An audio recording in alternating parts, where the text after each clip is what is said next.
Yeni Yasamalda yerləşən 98 saylı uşaq bağçasında gündəlik qida rasionunun düzgün təyin olunmadığına dair məlumatlar yayılıb.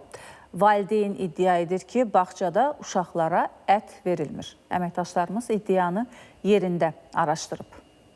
Amma əti yoxdur, hə müəllimə? Əti yoxdur. 20-30 nəfər uşaq bir damcı verməşəklə düyür, axşam gəlir uşaq acından ölürəm. Valideyn uşağa ət verilmədiyini bu səbəbdən evə ac qayıtdığını deyir. Görüntüləri övladı 98 saylı uşaq bağçasına gedən valideynlərdən biri lent alıb. Üstəlik valideyn iddia edir ki, bu bağçada uşaqları kateqoriyalara bölüblər. Bağçada pullu və pulsuz qruplar yaradılıb. Elə bu səbəbdən övladı pulsuz qrupa düşənlərə bu cür münasibət göstərilir. Sosial şəbəkələrdə yayılan görüntülərdə iddia olunur ki, Yeni Yasamal ərazisində yerləşən məhz bu 98 saylı uşaq bağçasında uşaqlara gündəlik olaraq minimal qida verilir.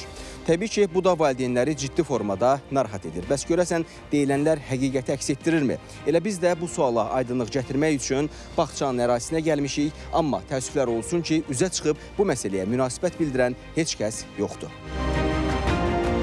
Deyilən iddialarla bağlı ərazidə bağçanın həm mühafizəçisi, həm də işçiləri daş atıb başlarını tutdular ki, bağçada uşaqların qidasına heç kəs müdaxilə edə bilməz. Sosial şəbəkədə yayılan görüntülərə isə belə aydınlıq gətirdilər. Burada hər şey qaydasındadır. Yeməyimiz, içməyimiz, pervi, vtaroy günorta, abed, zavtırıq, bir də ujin.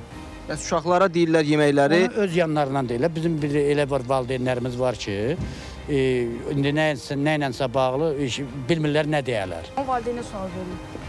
Bizim Deyə bilmərəm, amma yəni elə bir şey yoxdur, yalandır. Məktəbəqədər təhsil müəssisələrində qidalanma normaları Nazirlər Kabinetinin müvafiq qərarına əsasən tənzimlənir. Bu normalara görə bağçada sutka ərzində bir uşağa 50-55 qram ət verilməlidir. Mövcud normalarda zülal, karbohidrat, mineral və vitaminlərin balansı gün ərzində menyuda nəzərdə tutulan qidalara görə tənzimlənir. 98 saylı uşaq bağçasında yayılan görüntülərlə bağlı isə Bakı şəhər üzrə təhsil dairəsindən bildirildi ki, Körpələr evi uşaq bağçasının fəaliyyətinə dair iddialarla bağlı idarə tərəfindən araşdırma aparılır. Əhməd Məmmədov, Amil Əliyev, ATV Xəbər.